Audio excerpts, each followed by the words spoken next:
If you're a tennis player that struggles with plantar fasciitis, or you get any type of pain on the bottom of your foot, maybe into your Achilles or your calf, then this video is going to really help you out, because I want to show you one of my favorite drills, one of my favorite exercises for reducing plantar fascia pain and pain on the bottom of the feet.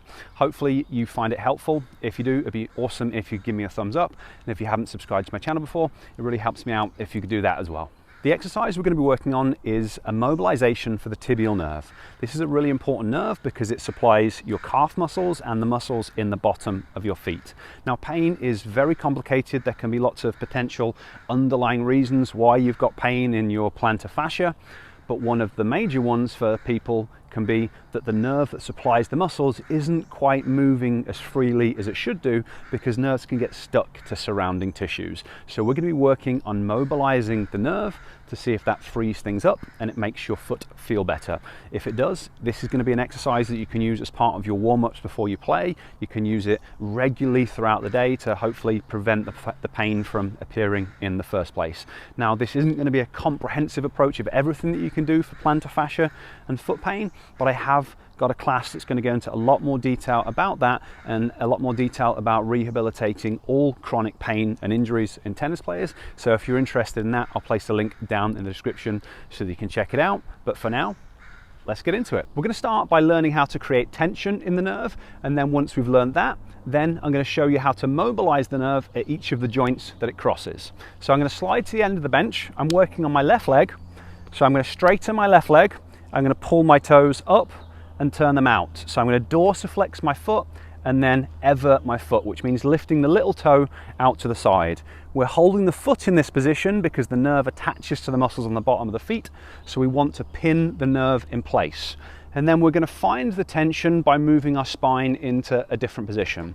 Now, when we're working on nerves, we're not trying to stretch them as much as humanly possible. We're just going for around a 3 out of 10 in terms of tension. Less is definitely more. And you should feel the tension either in the hamstring, in the back of the knee, in the calf, or in the Achilles. Some people might feel it in their back or their neck. It shouldn't happen, but it does happen quite frequently.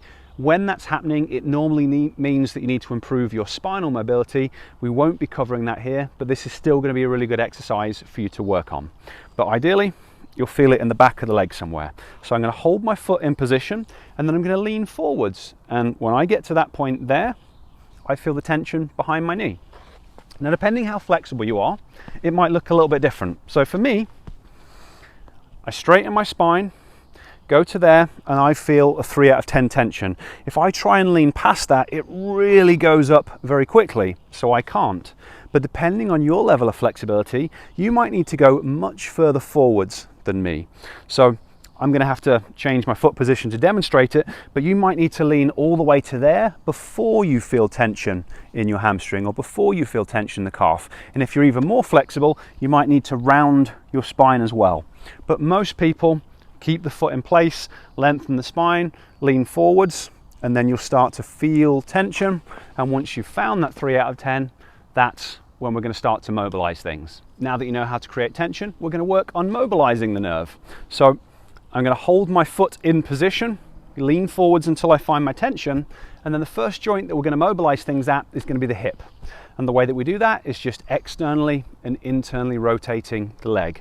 Now, when we do this, we have to hold the foot in position. If I relax my foot, it's going to take the tension off the nerve, so I have to keep on pulling it up and everting it. And I also have to keep the position in my spine. If I change my spine, that will also take the tension off the nerve. So the spine stays the same, the foot stays the same, and then I'm just externally and internally rotating the leg. And as I externally rotate it, it will take the tension off the nerve, and then as I bring it back, it will increase the tension. And each time I do that, I'm going to come back to the 3 out of 10 tension position. So you're going to do that maybe 3 to 5 times. And then you can stand up, you can shake things out and let it relax and see if that makes your foot feel better. But then we're going to move into the second mobilization. So for the second mobilization, we're going to be working on the knee. So again, the spine has to stay still, the hip has to stay still, and the foot has to stay still. But now we're just going to be bending the knee and straightening the knee. So as you can see, it's only a little bit. I'm just unlocking the knee and then straightening it. So as I unlock the knee like that, the tension goes off, and then as I straighten the knee, it increases the tension. So again, maybe 3 to 5 reps, stand up, see how it feels. And then we're going to do the third mobilization, which is going to be at the foot and the ankle. So for the foot and the ankle, again, I'm going to find the tension. My spine's going to stay still. My hip's going to stay still. My leg is going to stay straight. But now I'm going to take the tension off by relaxing the foot and then pulling the foot up and everting it.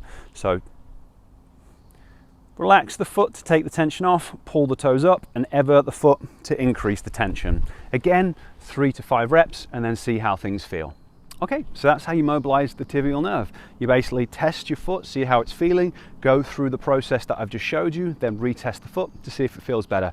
And very often it is going to make a big difference. And as I said at the start, if it feels better, you can use this as part of your warm-ups, and you can also use it regularly throughout the day to keep things mobile and hopefully prevent the pain from occurring in the first place. But as I also said at the start of the video, there can be lots of different reasons why you might get persistent pain in your feet.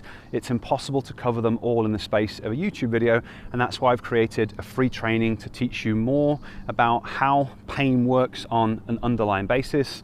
This was something that I spent a lot of years studying, and prior to launching my tennis channel and tennis programs, I spent years using applied neuro to help people get out of pain and back playing sport. So if you would like to learn about the process and what you can do to rehab injuries, check out that class that's down in the description. Okay, hopefully the video has been useful to you. If you've got any questions about how to apply things and what to do, if you want to leave those down in the comment section, I'll try and reply as quickly as I can.